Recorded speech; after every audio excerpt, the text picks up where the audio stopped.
আসসালামু আলাইকুম এভরিওয়ান, কেমন আছেন সবাই? আশা করি সবাই অনেক ভালো আছেন। আমিও আল্লাহর রহমতে ভালো আছি। তো একটা খুব সুন্দর সকাল, বৃষ্টির দিন। সো আমি ছাদে উঠলাম। ছাদে উঠে হাতের মধ্যে একটা টুকরি নিয়ে এখন আমি পুঁইশাক তুলব।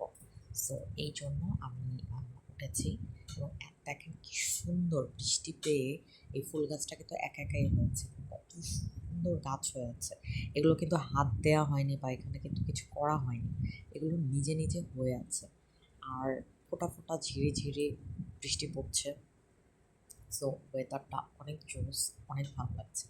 দেখেন এই যে জঙ্গলের মতো যে সাইডে সাইডে যে গাছগুলো, এগুলো কিন্তু একা একাই হয়ে আছে। আর সবচেয়ে বড় আকর্ষণীয় টবের যে গাছটা, এটা কিন্তু আমি ছোট লাগিয়েছিলাম, তখন রোদ রোদ ছিল। সো বৃষ্টি পেয়ে মাশাআল্লাহ এরা ফুলে ফেঁপে উঠেছে। এর আগের দিন দেখেছিলাম এখন ঝাড়ের মতো সোজা হয়ে আছে, এখন আবার পাতার ভারে একটু নুয়ে পড়েছে। এই সবগুলো কিন্তু বাই দ্য ওয়ে পুঁই শাক। আমার এত ভালো লাগতেছিল, এটা কিন্তু একটা আগাছা বা একটা অন্য কিছু, কিন্তু কত সুন্দর হয়ে আছে। যেমন অ্যালোভেরা গাছটা কিন্তু জীবন ফিরে পেয়েছে।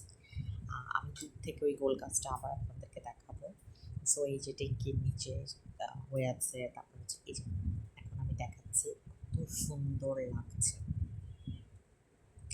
হ্যাঁ, ওইটা কত সুন্দর লাগছিল। সো এই যে এসির নিচে ওই যে ফুল পাতা হয়ে আছে, তারপরে কি যে ভালো লাগছিল দেখে, মানে খুবই ভালো লাগছিল। তো বৃষ্টি পেয়ে ওরা একা একাই এত সুন্দর করে এই গাছগুলো কিন্তু একা একা হয়েছে। আর আমার সারা ছাদে পুঁই দিয়ে ভরা, হ্যাঁ, পুঁই গাছ এখানে ওখানে হয়ে আছে।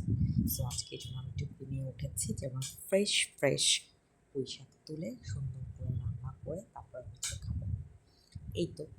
সো যে কথা সেই কাজ। আর গাছগুলো এত সুন্দর লাগছিল, মানে আসলে ওরা বৃষ্টি পেয়ে এত খুশি হয়েছে, মানে ওদেরকে দেখলেই কিন্তু বোঝা যাচ্ছে। তো এই যে দেখেন এখানেও কোনায় কোনায় কিন্তু পুঁই গাছ হয়ে আছে, এখানেও পুঁই গাছ, মানে আসলে কিন্তু ফ্রেশ জিনিস খেতে কিন্তু অন্যরকম লাগে। হ্যাঁ, এটা কিন্তু একদম সত্যি কথা।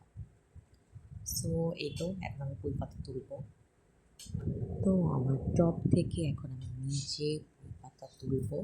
সো আমি একটা একটা করে ছিঁড়ে নিচ্ছি। এর আগেও আশপাশ থেকে আমি ওই যে আরেকটা দেখালাম, ওখান থেকে তুলেছি। সো আমার টুকরিটা মানে বেশ বড়ই, আমার মতো এটা পুরাই ভরে গেছে। সো নিজের গাছ বলে কথা, তুলতে খুবই ভালো লাগছিল। ঝিরি ঝিরি বৃষ্টি হচ্ছিল, গায়ে বৃষ্টির ফোঁটা পড়ছিল এবং দেখেন প্রতিটা পাতায় কিন্তু বৃষ্টির ফোঁটা। সো খুবই খুবই খুবই ভালো লাগছিল। তো আমি ভাবছি ছাদে আসলে আরও বেশ কিছু গাছ লাগাবো, যাতে করে যখন ইচ্ছা হয় তুলতে পারি। এবং জানি না, খেতে হয়তো আলহামদুলিল্লাহ ভালোই হবে, কারণ এটা কিন্তু যত্ন করা গাছ না, এটা ওরা নিজে নিজে বেরোবে। সো আমার টুকরিটা কিন্তু পুরোই সুন্দরভাবে ভরে গিয়েছে। সবাই ভালো থাকবেন। আল্লাহ হাফেজ। আসসালাম।